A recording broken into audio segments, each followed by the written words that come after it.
In the MIAA, the top-ranked Gales of Mount St. Joseph square off with the Panthers of St. Francis Academy for the second time this season. Early in the first quarter, off the drive and dish, Panther big man Aral Penn slams the ball for the easy two. However, from there, the Panthers' offense would be stagnant. On the other side, the Gales were on fire. After an early 8-2 run with 2 minutes left in the first, Nigel Jackson hits a wide-open three. A few possessions later, following some great ball movement, Jackson, left alone in the corner, he knocks down the three. The Gales take a commanding 20-8 lead at the end of the first quarter. In the second quarter, the Gales continued to dominate on offense. No one picked up Tyree Myers. He scores on an easy two. A few minutes later, Darrell Morsell, he stays behind the arc, knocking down a three. 34-20 was the score at halftime, but this would be a game of two different halves. The Panthers in the third quarter would start to force turnovers on defense. That would lead to points in transition on offense. Also, midway through the third quarter, Gale 6'10" junior Jalen Smith left the game with a right leg injury. He would not return for the rest of the game, and that would be a big difference maker. The Panthers hit a buzzer beater to end the third quarter. They would enter the fourth quarter trailing by 14 points. Elijah Epps would take advantage in the paint, though, forcing a three-point play.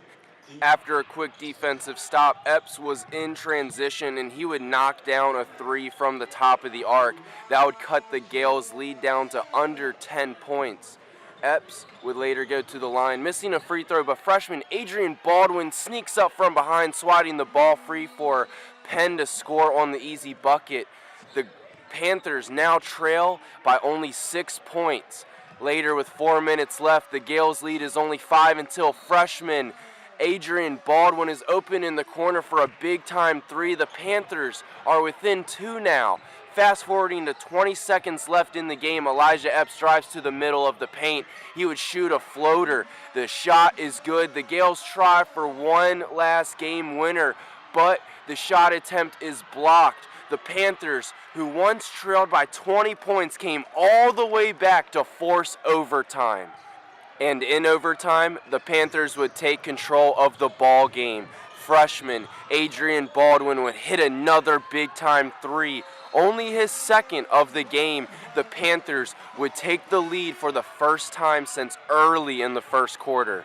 With about a minute left in overtime, Epps would step behind the arc, hitting the dagger. The Panthers would maintain their 1-point lead. Epps finished the game with 20 points and 9 rebounds. The Gales would have one last shot attempt with 1 second left on the clock, but the attempt is nowhere close. The Panthers students storm the court. St. Francis comes all the way back from a 20-point deficit at home to upset the top team in the MIAA. I feel very good. I just had to keep pushing my teammates to the end. We kept fighting. And, we got good. I'm proud as a leader. Don't start off slow. You got to keep the tempo. Keep control of the game. To never give up. Keep fighting to the end. Believe in each other. That's it. Believe in my teammates.